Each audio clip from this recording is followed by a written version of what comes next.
Hi hello. ചെമ്പനീർ പൂവിന്റെ എല്ലാ പ്രിയപ്പെട്ട പ്രേക്ഷകർക്കും മെട്രോ സ്റ്റാറിലേക്ക് സ്വാഗതം. അങ്ങനെ ആ ആ ഇത് പോലീസ് സ്റ്റേഷനിൽ നിന്നും തന്റെ വണ്ടി തിരികെ കിട്ടാനായിട്ടുള്ള ശ്രമത്തിലാണ് രേവതി. എന്നാൽ ഇതുവരെയും സച്ചി ഈ കാര്യങ്ങളൊന്നും അറിഞ്ഞിട്ടില്ല. എന്നാൽ ഇന്ന് സച്ചി കാര്യങ്ങൾ അറിഞ്ഞ് രേവതിയെ സഹായിക്കാനായിട്ട് പോലീസ് സ്റ്റേഷനിലോട്ട് വരുവാണ്. എന്നാൽ കള്ളങ്ങള് മെനഞ്ഞുണ്ടാക്കി കള്ളക്കഥകളുണ്ടാക്കി വക്കീലിനെ വരെ വരുത്തിച്ച് സുധിയിൽ നിന്നും രക്ഷപ്പെടാനായിട്ടാണ് നീലിമ ശ്രമിച്ചുകൊണ്ടിരിക്കുന്നത്. ഇനി നീലിമയ്ക്ക് പൂട്ട് വീടുമോ ഇല്ലയോ എന്ന് നമുക്ക് നോക്കാം. അതിനു മുൻപ് ആദ്യമായിട്ടാണ് ഈ ചാനൽ കാണുന്നതെങ്കിൽ തീർച്ചയായിട്ടും സബ്സ്ക്രൈബ് ചെയ്യുക. അപ്പോൾ ഞങ്ങളുടെ പുതിയ സീരിയൽ റിവ്യൂ വീഡിയോസ് എല്ലാം നിങ്ങൾക്ക് ലഭിക്കുന്നതായിരിക്കും.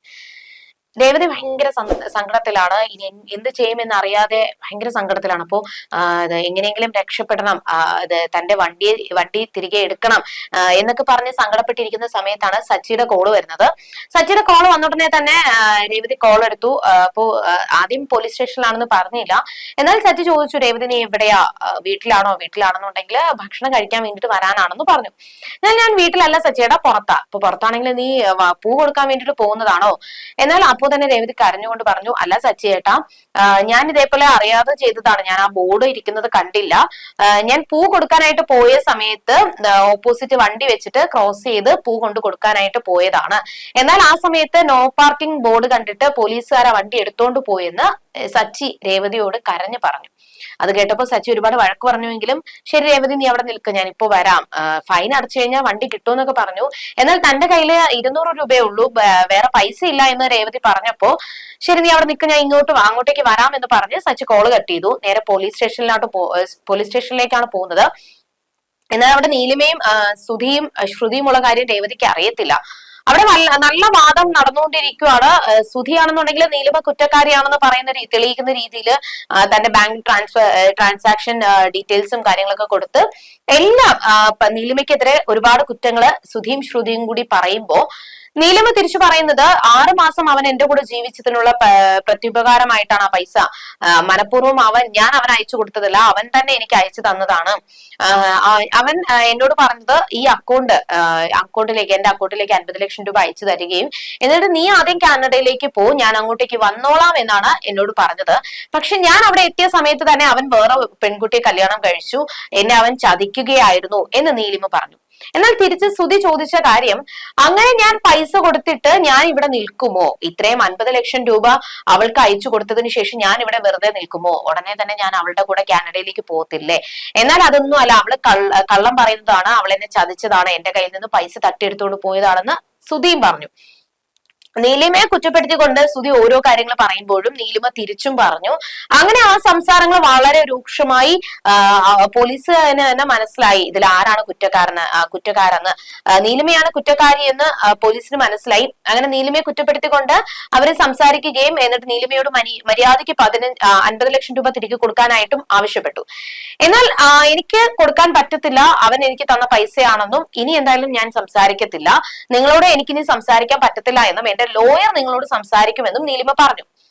ഇപ്പൊ എന്റെ വക്കീൽ വരുമെന്ന് പറഞ്ഞപ്പോ പോലീസുകാർക്കൊന്നും പറയാൻ പറ്റിയില്ല. എന്നാൽ നീലിമ കുറ്റക്കാരിയാണെന്ന് സ്ഥാപിക്കുകയല്ല, കുറ്റക്കാരിയാണെന്ന് പറഞ്ഞുകൊണ്ട് സുധിയും ശ്രുതിയും കൂടി നീലിമ അറസ്റ്റ് ചെയ്യാൻ വരെ പറഞ്ഞുകൊണ്ടിരിക്കുകയാണ്. അങ്ങനെ കുറച്ചു കഴിഞ്ഞപ്പോ സച്ചിയെ കാത്ത് വെയിറ്റ് ചെയ്ത് നിൽക്കുന്ന സമയത്താണ് ലോയർ വന്നത്. അപ്പൊ ലോയർ വന്നതിനെ തന്നെ അകത്തേക്ക് കയറിയതിനു ശേഷം നീലിമയെ സപ്പോർട്ട് ചെയ്തുകൊണ്ട് ലോയർ സംസാരിച്ചു.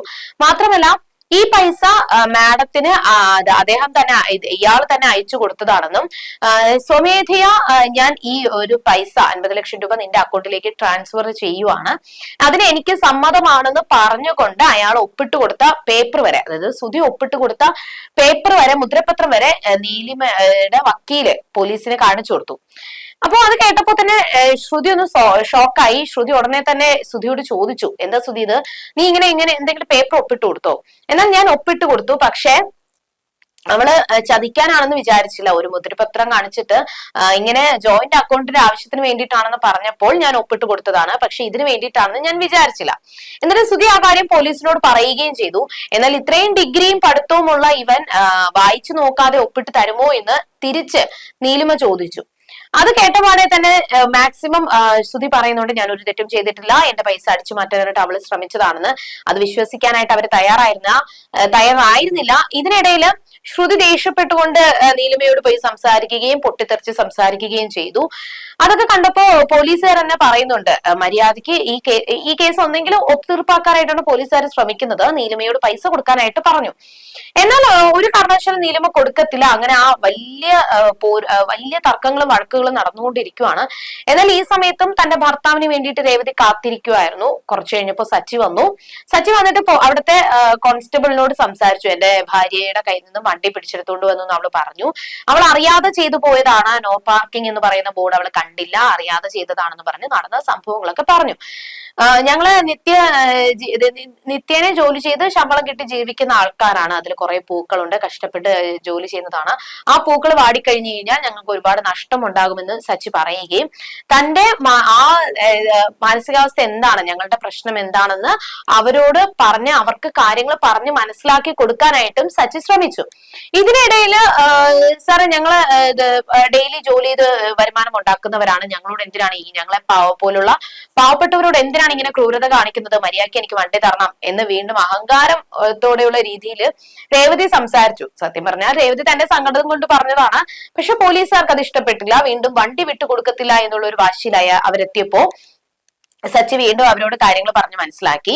എന്നാൽ നിങ്ങൾ ഇവിടെ നിൽക്ക്, SI സാർ വരുമ്പോ നിങ്ങൾ സംസാരിച്ചാൽ മതി എന്ന് പറഞ്ഞിട്ട് രേവതിയും സച്ചിയും പുറത്ത് നിർത്തിയിരിക്കുവാണ്.